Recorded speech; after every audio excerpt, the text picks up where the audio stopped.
Yo les amis, on est de retour et on va faire un petit complément là aussi en s'appuyant sur une remarque sur EB7. Voilà, alors EB7 il y a eu plein de choses aussi, bon on va pas revenir sur toutes les remarques, il y a eu énormément, tout est toujours intéressant. Et c'est vrai que là je vais parler en général, et c'est vrai qu'on parle encore de trains, comme que la remarque que j'avais faite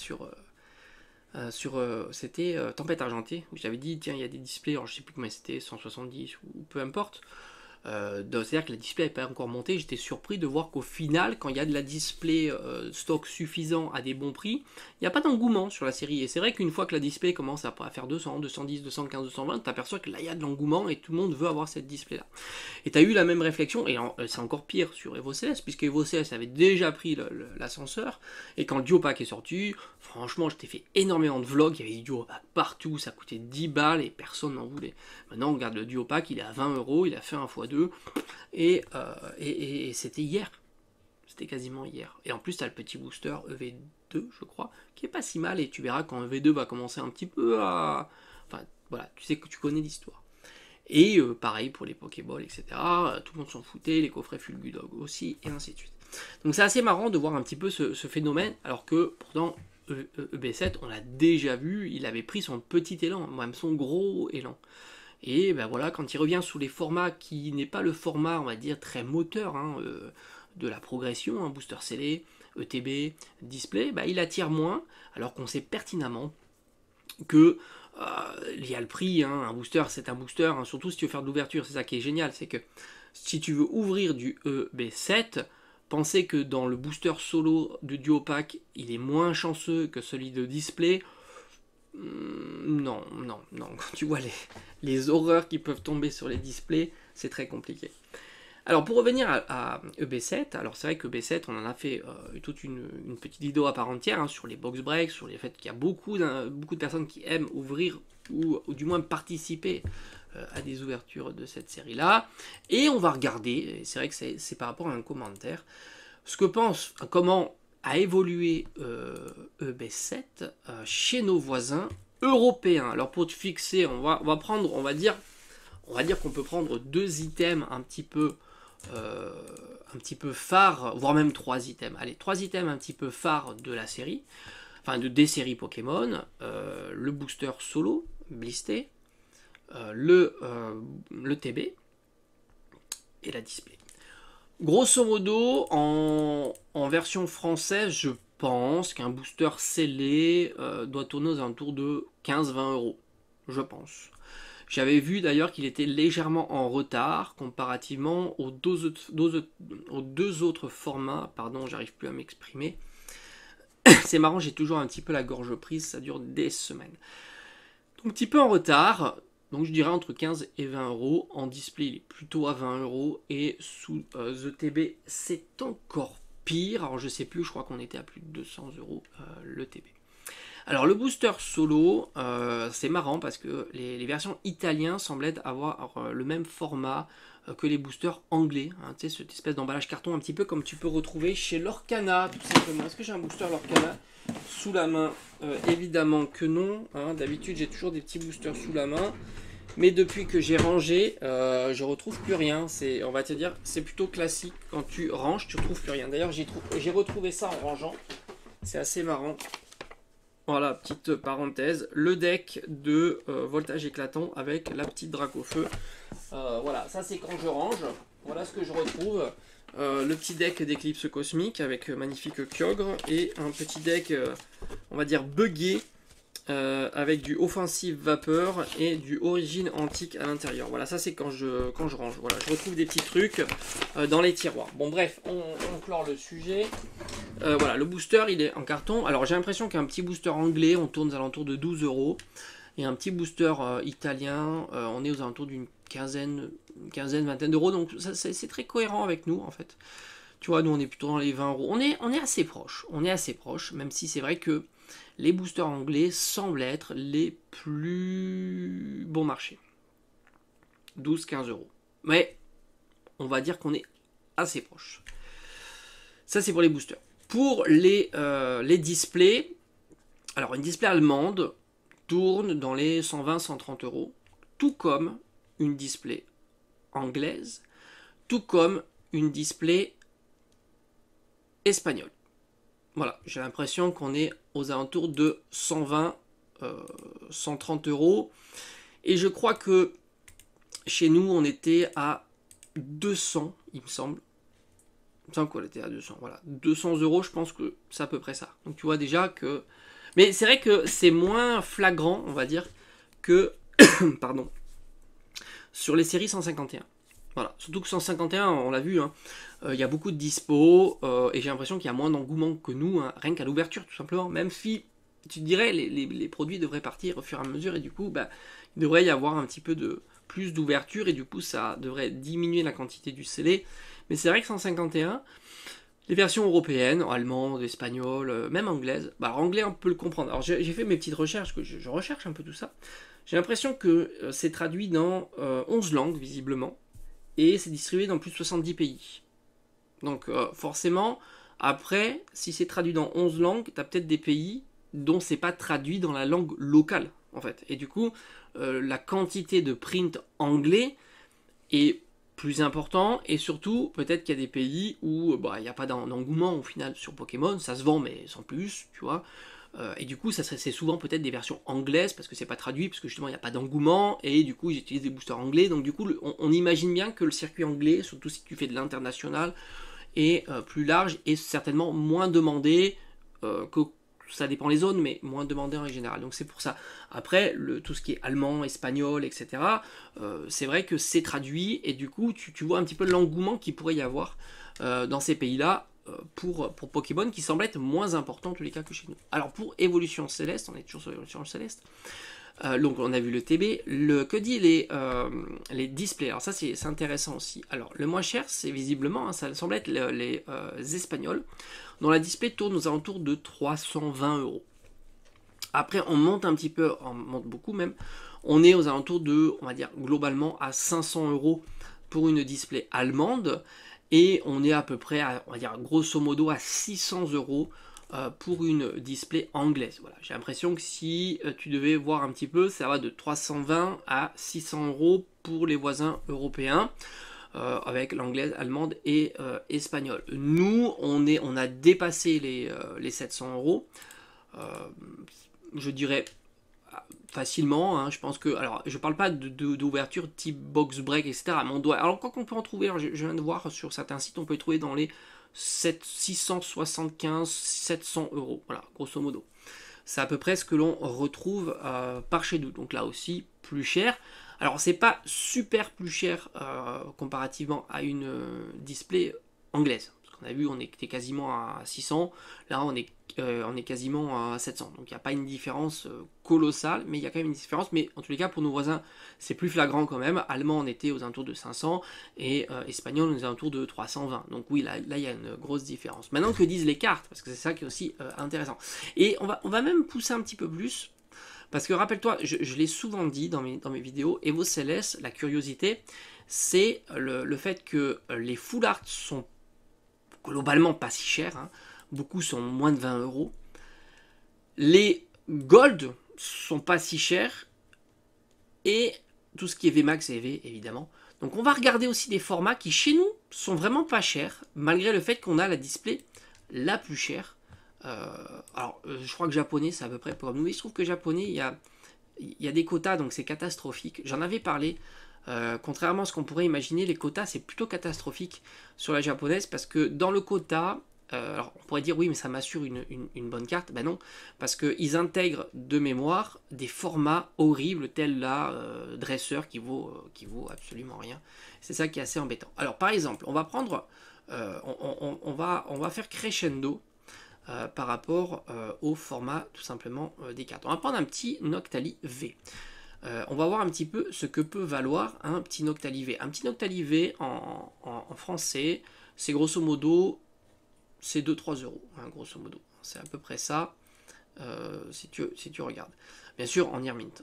Donc, 2-3 euros pour un Noctali. En version anglaise, on est aux alentours de 1 euro. 3 fois moins cher.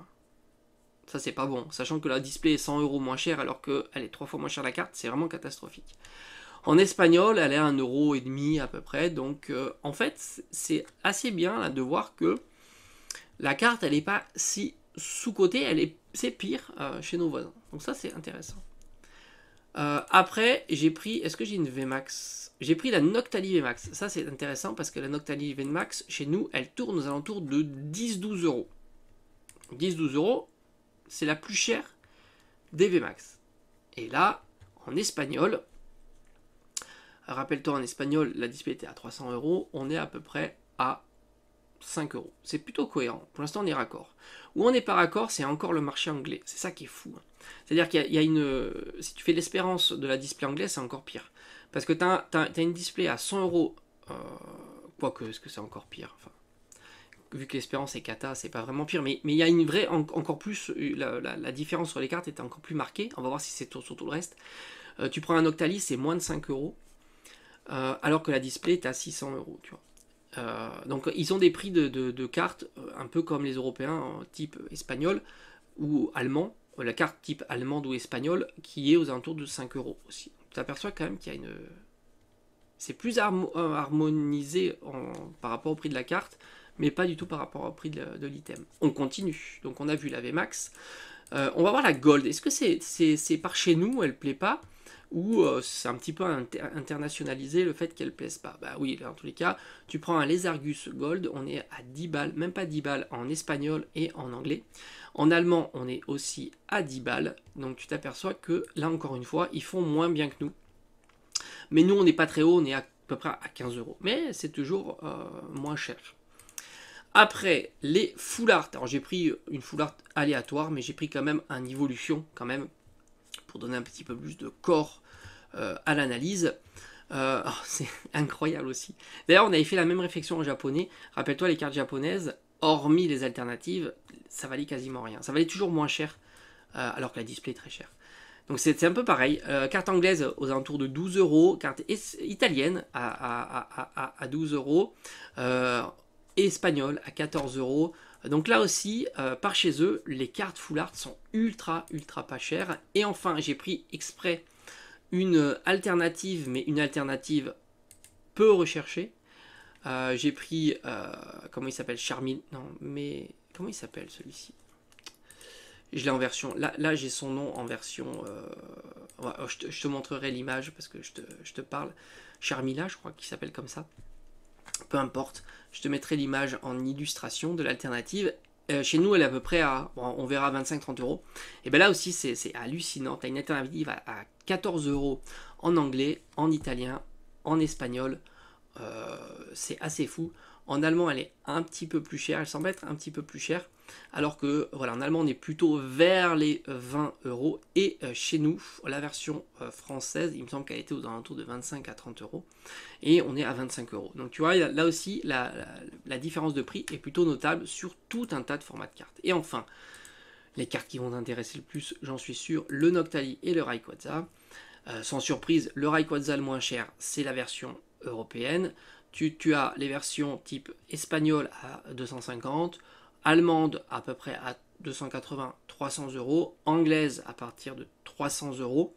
Et c'est ça qui est fou parce que même la display anglaise, elle est quand même relativement chère comparativement aux hits que tu peux avoir. Parce qu'un Rayquaza, chez nous, c'est quoi, 500-600 euros, quelque chose comme ça. Là, c'est plutôt dans les 300 euros. Et ce qui est assez marquant aussi, c'est qu'il y a beaucoup de quantité de cartes anglaises. Bon, ça s'explique aussi par la disponibilité, mais pourquoi la display est si chère quand on voit que les cartes sont beaucoup plus abordables que les nôtres? C'est assez fou quand même. C'est intéressant de constater ça. Ça donne toujours pareil, hein, c'est des informations à conjuguer avec les autres.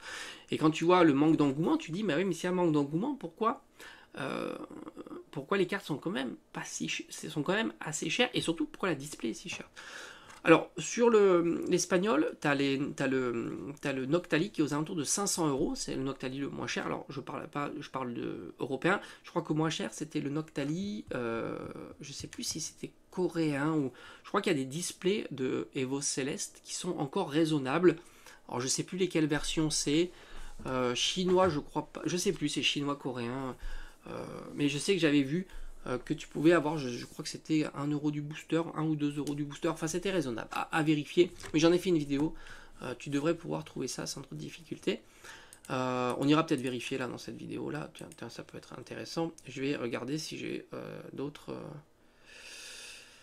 Ah oui, mais il faudrait que non. Bon, bref, peu importe. Donc là, on est sur du 600 € pour le Noctali en version anglaise. 600 €. Et après, en version allemande, j'ai l'impression qu'on est plutôt vers les 800 €. Donc on est assez proche du Noctali de chez nous pour le Noctali allemand. Mais sinon, c'est vrai qu'il y a énormément d'annonces, en tous les cas, de Noctali dans les 600-700 € en version anglaise. C'est assez fou. C'est assez fou. Cette série, elle est vraiment surprenante, la série Évolution Céleste. C'est vrai que c'est une série un petit peu particulière. On avait vu que 151, chez nos voisins, ben, il y avait quand même globalement beaucoup de disponibilité et les prix n'avaient pas du tout flambé, alors que Évolution Céleste, c'est vraiment pas la même chose. Il y a encore des displays, on va dire, au prix raisonnable, hein, mais il y a quand même de l'engouement sur cette série. C'est une série à surveiller. On se demande bien jusqu'à où elle peut monter, hein, cette série-là, surtout en CD. Après, la deuxième interrogation qu'on aura évidemment, c'est de savoir si le prix monte, est-ce que ça va à un certain moment freiner ces ouvertures. Alors j'essaie de trouver... Alors attends, c'est quoi? Ouais, ça doit être... alors je sais plus c'est laquelle en version... Eevee Heroes, voilà, c'est ça, c'est Eevee Heroes. Les displays, comme ça, comme j'essaie d'avoir l'information, je crois que c'est laquelle la display est encore bon marché pour Eevee Heroes. Voilà, je crois que c'est coréen, voilà, c'est ça. Coréen, tu as des displays à peu près à 50-60 €. Voilà, et des quantités assez astronomiques. Ça reste les displays qui sont les plus raisonnables, on va dire. Si tu veux ouvrir ce genre de série. Après, tu as la display chinoise. Alors après, il faut voir combien il y a de boosters dans une display. Mais visiblement, la display chinoise, tu peux en trouver dans les 90 €. Et après, la display japonaise, on est plutôt vers les 400 €, tout simplement. Mais il faut voir aussi la quantité de boosters, ça je l'ignore. Voilà, grosso modo, tu as les prix à peu près. Mais je crois qu'il y a une quota sur les displays japonaises qui fait que c'est pas fou parce qu'il me semble que dans le quota, tu as les dresseurs, qui n'est pas une super rareté et qui vaut pas grand chose, hein, évidemment, et les Rainbow, je pense aussi. Donc c'est assez compliqué d'avoir un hit très intéressant sur ce genre de série. Donc voilà, en tous les cas, c'est vrai que c'est intéressant, Evo Céleste. Comme j'ai dit, je me dis, quand ça va, est-ce que le prix va monter en CD? Bon, visiblement, c'est ce qui semble se profiler, un prix du CD qui va monter. On imagine des prix un peu planchers, comme on a vu déjà sur des séries plus anciennes, hein, les séries Soleil et Lune semblent montrer un petit peu le futur de Épée Bouclier. Et surtout, tu te dis, mais est-ce que... alors, de plusieurs choses, tu te dis, est-ce que ça va continuer à être ouvert ou est-ce que... et si ça va continuer à s'ouvrir, est-ce que les prix des cartes vont pas monter à un certain moment? C'est ça en fait. Est-ce que ça va continuer à monter, continuer à être ouvert, et est-ce que les prix des cartes vont rester toujours aussi bon marché? Quand je dis bon marché, c'est par rapport évidemment à deux paramètres, ou un essentiellement, le taux de drop de la carte et sa valeur évidemment. En fait, c'est ça qui fait que, c'est-à-dire la séparation entre le prix du booster et la valeur intrinsèque du booster en fait. Voilà. Un petit peu comme je t'avais dit, set de base, et au final, bah, tu récupères, on va dire, globalement, toujours quasiment 50% de ce que tu mets pour ouvrir un booster.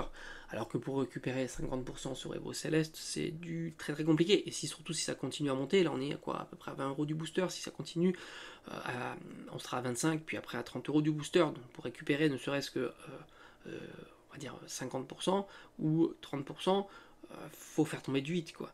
Tu vois, faut vraiment faire tomber du 8 à 30 € du booster. C'est compliqué, quoi. Même si tu fais tomber une VMAX, bah t'as rien, quoi. Tu vois, c'est un peu le problème. Bon, on va suivre ça dans cette chaîne, comme je t'ai dit. On essaye de suivre un petit peu les tendances, on va pas les pronostiquer, on n'en sait rien, sans compter qu'on imagine bien qu'à un certain moment, comme on dit toujours, hein, les arbres poussent pas jusqu'au ciel, à un certain moment, il peut se passer du fait que, à un certain moment, on change de... C'est ça qui pourrait être aussi intéressant. Est-ce qu'il n'y a pas un autre TCG, pourquoi pas, même si pour l'instant ça semble pas être le cas, un autre format de carte, une autre façon de collectionner qui pourrait prendre l'avantage sur d'autres et qui ferait diminuer, parce qu'on Bon, rappelle-toi, sets de base, alors moi je suis pas un spécialiste de sets de base, mais beaucoup l'ont déjà dit, ont été montés, je crois, à 50 000 euros la display. Là, on est plutôt vers les 30 000 ou 35 000. Alors, ça reste des prix pharaoniques, ça reste des prix qu'on n'avait jamais vus avant 2021. On est d'accord, 2021 a explosé les prix de ces items-là, mais il n'empêche, une diminution a été observée. C'est pas du tout le cas sur tout un tas de séries XY, Soleil et Lune qui ne font que monter parce qu'ils sont en phase ascendante, parce que tout simplement, c'est déjà il y a plus de quantité et il y a plus de demandes, sachant que les autres ont déjà bien progressé. C'est quand même plus facile d'acheter un booster à 20 ou 30 euros que d'acheter un booster à 200, 300 ou 600 euros, etc. C'est toujours une question de quel public tu arrives à cibler. Soleil et Lune peut encore cibler un public large, parce que le booster reste, entre guillemets, comparativement à des prix qu'on a déjà observés sur d'autres séries, raisonnable. Ça veut dire que un booster set de base, on va dire grosso modo, on est à 1000 euros. 1000 euros, c'est quand même compliqué à sortir, hein, alors que 50, 30, 40, 50, 60 euros, ça reste, entre guillemets, reste des budgets raisonnables pour se faire plaisir dans sa collection. N'oublie pas qu'une place de cinéma, c'est 10 euros. Tu vois, tu regardes un film, 2 heures, après c'est fini, t'as plus rien. Alors que là, bon, tu peux peut-être mettre 50, 60 euros, 100 euros dans un booster, ça reste encore de quelque chose qui est envisageable. Après, c'est vrai que les budgets sont tellement hauts, alors les displays, j'en parle même pas. C'est pour ça que pour moi, les displays, c'est vraiment... quand tu as des displays Soleil et Lune à 1500, 2000, voire peut-être même plus, je trouve ça assez hallucinant. Je trouve que c'est quand même énorme comparativement à l'item, et alors surtout si on l'ouvre. Alors là, si on l'ouvre en sachant que bon, ce qu'il y a à l'intérieur, c'est pas fou. Bon, bref, c'est un autre sujet. Voilà, on a fait le tour, et puis on va suivre. Voilà, l'idée, cette chaîne, c'est de suivre, puis t'entends faire des ouvertures. Il va y avoir des ouvertures de mascarade crépusculaire, malgré tout. Malgré ce que l'on pense. On va continuer à suivre les tendances, on va continuer, je vais reprendre ici. Laissez-moi un ou deux mois, on va reprendre les achats de cartes sur internet, on va continuer la collection, on va continuer tout un tas de projets, ne vous inquiétez pas, durant cet été ça va un petit peu bouger. Allez, je te dis à bientôt.